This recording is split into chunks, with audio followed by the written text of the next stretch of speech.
Hello, আজকে আমি HP ProBook i5 11 ল্যাপটপে আমি 512 জিবি SSD আছে, এটাকে আপগ্রেড করে আমি 1TB HP একটা SSD লাগাবো, যেটা হচ্ছে 1TB।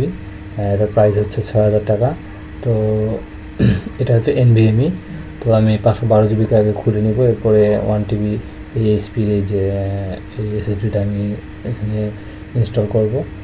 তো এটা হচ্ছে নতুন নিয়েছি, এটা প্রায় ওই 6000 টাকার মতো পড়েছে এটা। তো 512 জিবি এসএসডিতে দেখা যাইতেছে যে কিছুদিন ইউজ করার পর এটা স্টোরেজ ফুল হয়ে যাচ্ছে, যার কারণে 1TB এসএসডি লাগাচ্ছি। তো এসএসডি লাগানো শেষ, এবার উইন্ডোজ দিব। এখানে হচ্ছে সাপোর্টেড দেখাচ্ছে,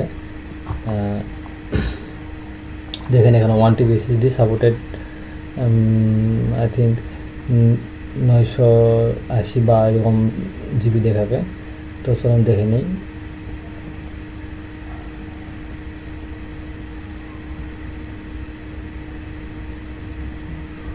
বুট মেনু প্রেস করছি, উইন্ডোজ অপশানে আসছে, এরপর দেখেন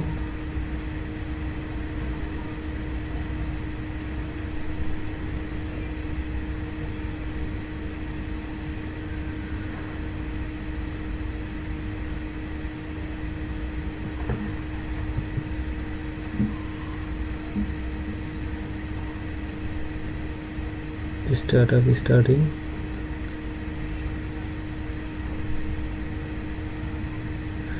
accept next custom।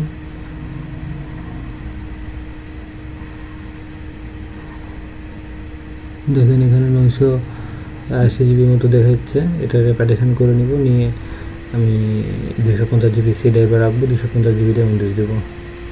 পার্টিশন করে নিচ্ছি, পার্টিশন হয়ে গেছে। এরপর নেক্সট, এরপর আমি উইন্ডোজ দেবো 250 জিবিতে।